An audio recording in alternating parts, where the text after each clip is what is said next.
Okay mga lord, so pakinggan po natin ito. Actually, hindi naman directly nilang papatamaan si Mima rito. Of course, di na makaka-reply si Mima, di ba?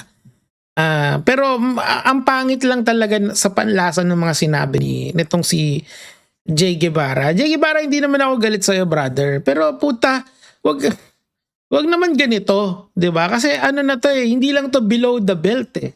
Alam kong hindi nyo gusto yung political stand ng nasa kabilang parlor, pero kailangan ba nating mawala yung pagkatao natin dahil sa politics? Grabe. Anyway, tuloy natin. Yun, mga banateros. At, hoy, magbablog eh, istorbo! Ayan, istorbo yan guys, ganyan yan, So, Tandaan natin nung nasunog to kay Trillanes, 'di ba? Nasunog yang kay Trillanes nung mga nakaraang araw. Nag-delete ng post bigla kasi kasi baka kasuhan siya ni Trillanes. Pag di mo dinilit yan, kakasuhan kita, gumanon si Sir Sunny. Etong walang yang to, nag-delete agad. Takot eh. Syempre, gastos yun eh.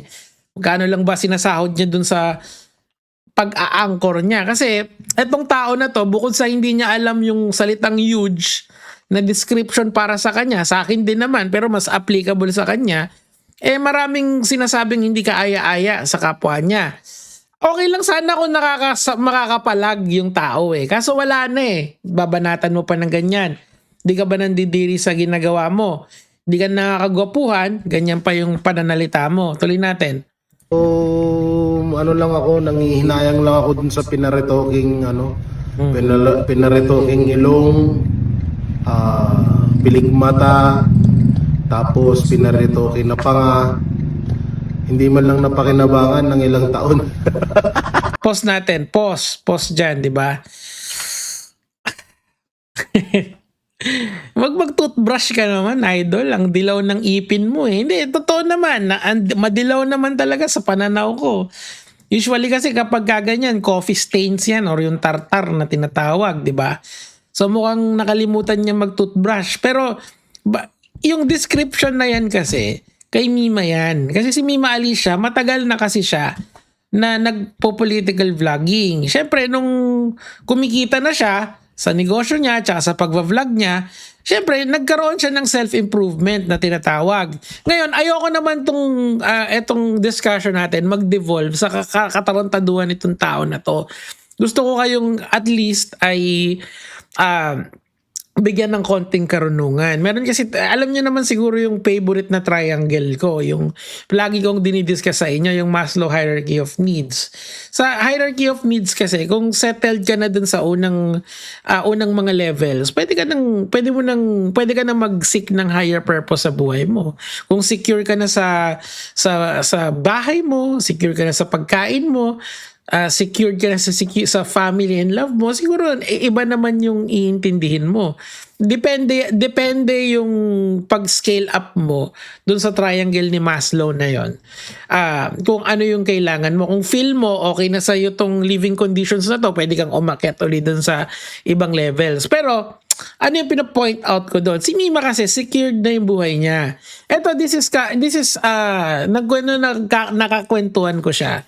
Once upon a time, doon nag-uusap kasi kami niyan nung nag-meet up kami once. So, kinuwento niya sa akin, single mom siya, tapos yung anak niya, and kinukwento rin sa akin ng mga friends niya na talagang miskin nandito siya sa Manila or dito sa NCR, talagang secure na secure yung buhay ng anak niya. So, ibig sabihin, doon sa idea na yun, okay na siya. So after niyang kumita at i-secure yung mga basic needs niya, inasikaso niya yung sarili niya. Nagpaganda siya. Okay, nagparetoke siya. Wala namang masama magparetoke.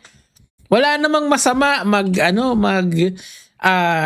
magparetoke, walang masama na magpakilay. Inaayos mo yung sarili mo kasi humaharap ka sa tao eh. Ako nga lagi akong nakikriticize.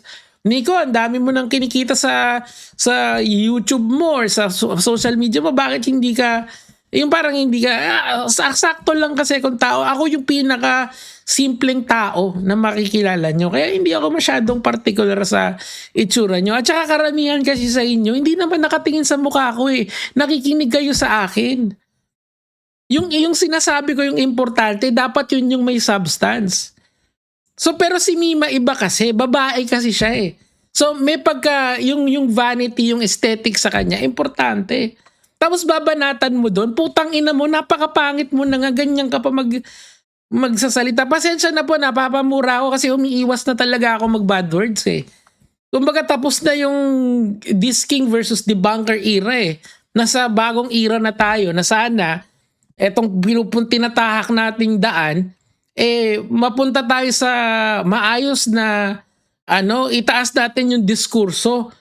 Putya, babanatan mo yung retoke tapos ganyan, alam mo yun, okay sana kung kung kahit na may kaunting kagwapuhan ka sa katawan mo, kaso wala eh. Putya, pa. Alam mo yung the face that a mother could love, parang ganun eh. I mean, hindi ko naman sinasabing gwapo ako pero kung kaming dalawa na lang yung lalaki sa mundo, puta lalaban na ako ng pagwapuan. And I think Mima will agree with that. Diyos ko Lord, patawarin talaga tong mga tao na to. Ang walang yanyo men, sobrang walang yanyo talaga. Ano ba kayo? Hindi ba kayo nabubulunan dyan? Hindi ba kayo natatakot sa karma? I mean, ako hindi naman ako naniniwala sa karma or yung mga pamahiin ng ganyan.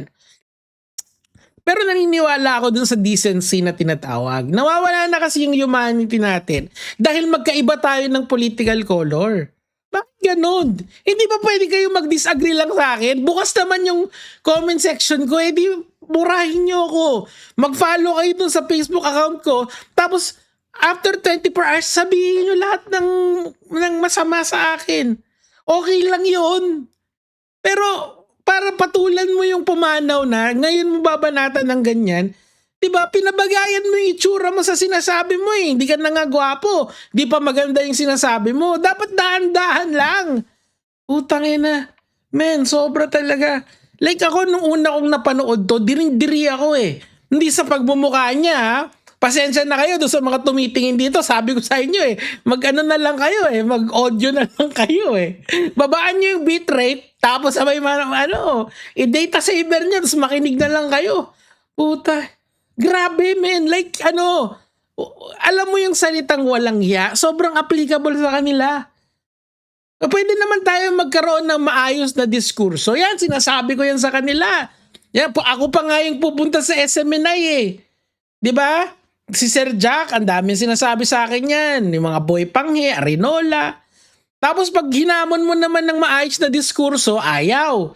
Sabi ko nga, i-type na lang natin eh. Pero harapan yung type natin. Para alam mo na hindi ka nagchat-chat GPT. O, maayos yun. Pero ayaw naman nila din. Ayaw nila, gusto nila yung mga ganitong klaseng galawan. Di ba nakakainis? Nakakainis, nakaka-frustrate. Pumanaw na yung tao, ganyan pa rin kayo. Okay lang naman eh, kasi may sinabi siya kay Digong. Bakit si Digong ba? Si Digong special case yan.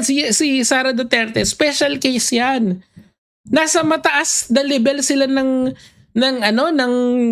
lipunan sa pampublikong diskurso. Si Mima, trash talker sa internet. Kasuhan nyo ng libel. Kung may nasabing hindi maganda, kasuhan nyo ng unjust vexation. Kasuhan nyo ng lahat ng pwede nyong ikaso. Pero wag nyong gawan ng krimen. Yun yung nakaka-frustrate dito eh.